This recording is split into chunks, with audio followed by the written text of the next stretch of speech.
Fala pessoal, Thiago aqui de volta dessa vez para falar desta incrível e nova câmera que está aqui na minha mão. Essa aqui é a Canon EOS R6 Mark II, que veio aí para atualizar a R6 anterior.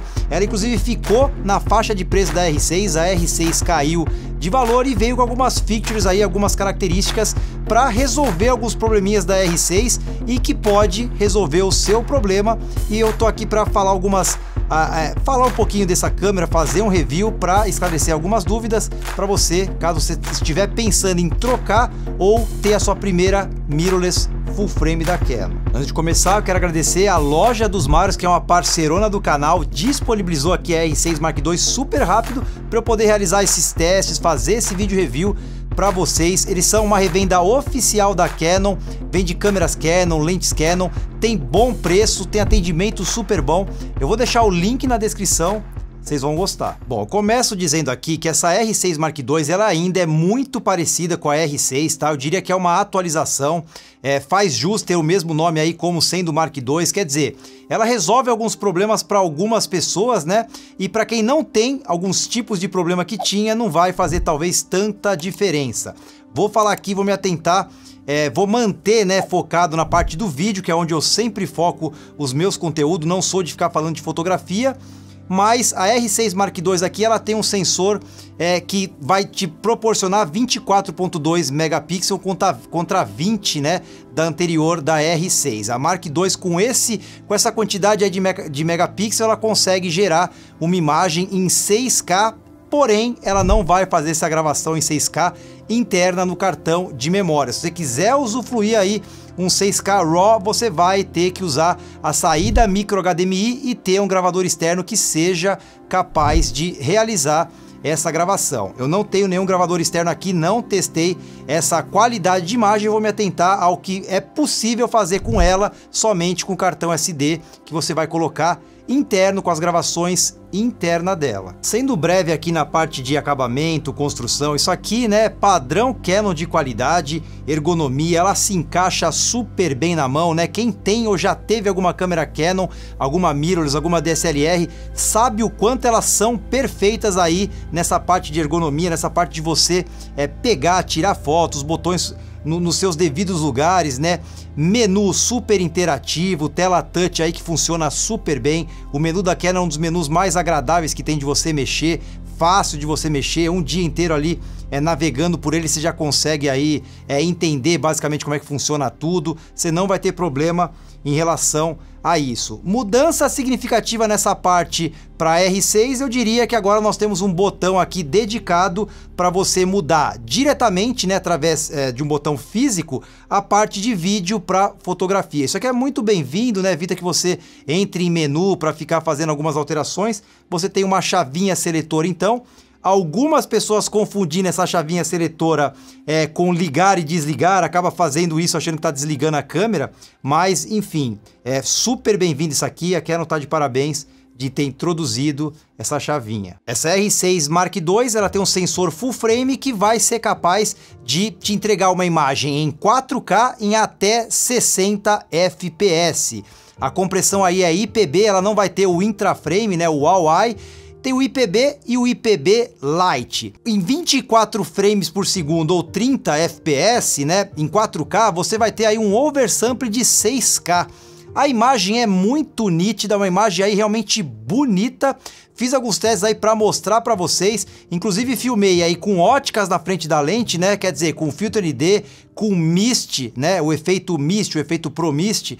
E olha só a nitidez, a qualidade que eu consegui aí extrair de imagem com essa R6 Mark II, né? Quer dizer, 24 e 30 FPS, IPB Lite ou IPB normal, você vai ter essa qualidade aí inacreditável. O IPB Lite te dá uma compressão ainda maior que o IPB. Se você tiver com uma imagem no tripé, você não vai notar a diferença, como eu mostro para você aí. Duas imagens, elas são aí praticamente idênticas, né? Uma um pouco mais comprimida que a outra. Talvez se você estivesse movimentando muito a câmera, indo para um lado para o outro, com uma ação maior, o IPB Lite seria inferior ao IPB normal. Mas numa ocasião como essa, aqui filmando com tripé, você não vai sentir diferença. Os dois aí estão filmando com essa qualidade que vocês estão observando. A R6 Mark II vai te permitir, assim como a R6, que você também filme com Canon Log 3, né, que é um perfil aí flat da Canon, um perfil aí, uma curva log que vai te possibilitar aí gerar essas imagens. Inclusive usei os meus LUTs aí que eu fiz, desenvolvi há um tempo atrás para as câmeras da Canon, quer dizer, funcionou perfeito aí. Tô mostrando para vocês 2 LUTs aí dos 4 que eu tenho, dá uma olhada como ficou a imagem, caiu perfeitamente na minha opinião. Vou deixar o link na descrição, se vocês quiserem saber um pouquinho mais. Se você quiser gerar câmera lenta com a R6 Mark II, você vai ter aí 2 possibilidades, né? Uma delas é gerar o 4K 60 fps, que na minha opinião é onde você deveria se atentar e ficar mesmo se você estiver optando por uma câmera dessa, porque um 4K 60 fps te permite aí gerar câmera lentas de 2,5 vezes a velocidade do que você está filmando originalmente. É uma câmera lenta já muito bonita e você preserva aí a qualidade, dá uma olhada, muita nitidez, muita qualidade para você aproveitar. Você pode habilitar no menu as altas taxas de FPS e aí você vai ter em Full HD 120 FPS e 180 FPS. Nesse caso, assim, eu já não gostei da qualidade pronta que ele entrega. 180, muito chiado aí, principalmente nas partes escuras aí da imagem. No 120 melhora um pouquinho. Se você usar algum denoiser, alguma redução de ruído, né? Pode melhorar, lógico, dependendo do tipo de uso ali, postagens em Instagram ou coisa do tipo, que você tem uma imagem aí que vai ser vista por um celular, pequenininho, pode passar batido tranquilamente, mas eu me atentaria em ficar com 60 fps para você gerar a câmera lenta dentro do programa de edição. 120 e 180 já gera pronto, né? A imagem que você baixa do cartão SD já é pronta em câmera lenta, sem áudio. O 60 você transforma no programa de edição e vai por mim, fica no 60, que a imagem é muito bonita. O autofoco, né? Autofoco de invejar, quer dizer, dá uma olhada nos testes, sempre usando a maior abertura, né? Dentro de estúdio, usando aí f1.4, f2.0, dá só uma olhada, usando inclusive filtragens na frente da lente que poderia estar atrapalhando o autofoco, né? Usando mist, dá uma olhada, o autofoco se comportou super bem, né? Máquinas fotográficas mirrorless geralmente tem já, aí essas modernas da Canon tem um autofoco, aí o Dual Pixel Autofocus que funciona mas muito bem mesmo, né? Dá só uma olhada, não perdeu nenhum momento, tá de primeira, não tenho o que falar, não tenho que ficar enchendo linguiça no assunto autofoco quando se fala de Canon, quando se fala de mirrorless. Tá perfeito na minha opinião. Essa câmera ela vai possuir o IBIS, né, o In-Body Image Stabilization, a estabilização no sensor, que pode te ajudar. Muita gente adora esse recurso, pode te ajudar aí nas imagens que você faz aí com a mão, fora de um tripé, ou mesmo se você tiver aí uns passos de ninja, conseguir fazer imagens mesmo sem gimbal. Eu não sou dos melhores aí para dar esses passos de gimbal, mas o IBIS ele é um recurso que vai te ajudar e está presente nessa câmera aqui. A bateria aqui que você vai usar interno nela é a LP-E6NH, como diversas outras mirrors aí da Canon. Durou bastante coisa comigo, eu não fico fazendo testes aí para saber exatamente quantas horas que dura. Passou de hora, deu para fazer tudo que eu queria fazer praticamente com uma só bateria, tinha mais bateria aqui, nem precisei usar. Quer dizer, não é problema como no caso da R5C, que a gente sabe que é um problema, principalmente para quem usa em 8K e tal. Com essa câmera aqui você não vai ter problema, 1, 2, 3 baterias aí você consegue rodar o dia inteiro com ela. Parte de cartão de memória, você vai ter espaço aqui, 2 slots aí, você tem 2 slots para usar 2 cartões de memória. Tudo que eu fiz e mostrei para você, eu nem cheguei a usar o V90, acho que o recomendado seria usar o V90, aqui um V30 resolveu o problema dessas imagens aqui, quer dizer, tudo de bom, o arquivo IPB tá resolvendo legal, com tamanho considerável legal, imagem muito nítida, tô gostando demais. Fiz alguns testes aí de rolling shutter, pessoal, dá só uma olhada, se comportou super bem, né? Quer dizer, esse efeito gelatinoso que tem quando você não tem o global shutter, como tem algumas câmeras aí, isso aí, quanto mais gelatinoso for, pior, menos desejado é, né? E partindo de um oversample de 6K, né? Esse 4K dessa forma aí que eu mostro, acho que tá se comportando super bem, uma das melhores aí da categoria. Gostei bastante disso. Uma implementação super bacana aqui da R6, mas que infelizmente para mim assim não fez tanto sentido, é que eles implementaram o False Color. False Color é uma ferramenta muito bom para você ter um parâmetro aí de exposição. Eu uso o False Color nas minhas câmeras aqui para poder me expor legal.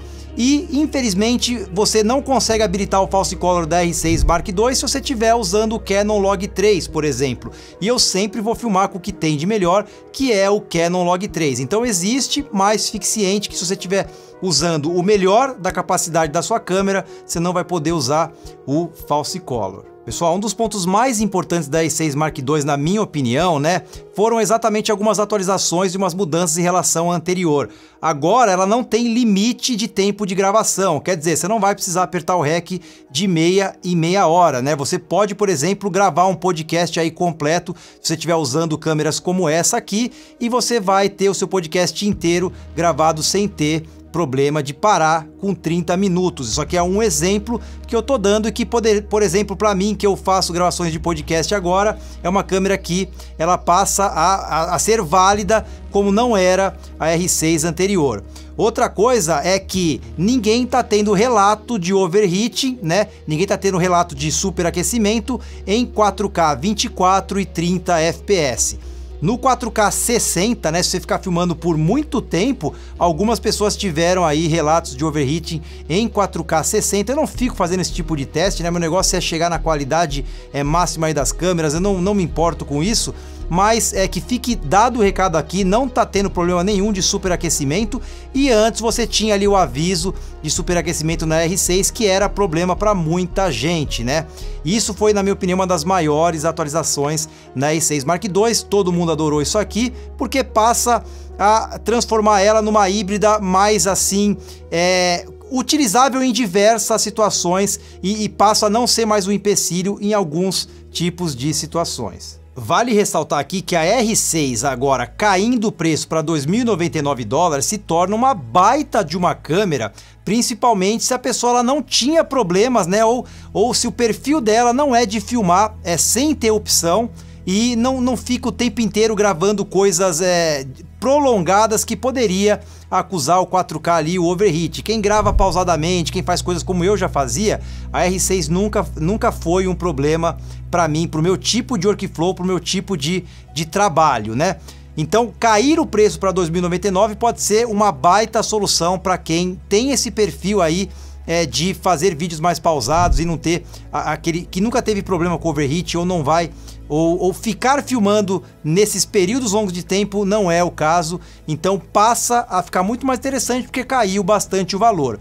E para você não ter nenhum tipo de problema e ter uma câmera aí que agora vai abranger muito mais aí trabalhos para você, você consegue agora no mesmo preço, na mesma faixa de preço da antiga R6, né? Agora você tem aí $2.500 preço de mercado lá fora, uma máquina que vai te atender em todas as situações. Sem dúvida nenhuma, a EOS R6 Mark II é uma das câmeras full frames mais competentes nessa faixa de preço que ela está inserida.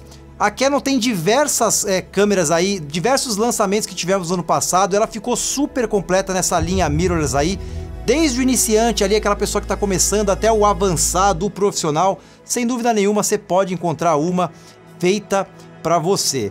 Me diz aí o que você achou. Loja dos Marios, brigadão. Sem vocês esse conteúdo aqui não seria possível. Você curte conteúdos como esse? Você gosta? Se inscreve no canal, curta esse vídeo e até o próximo.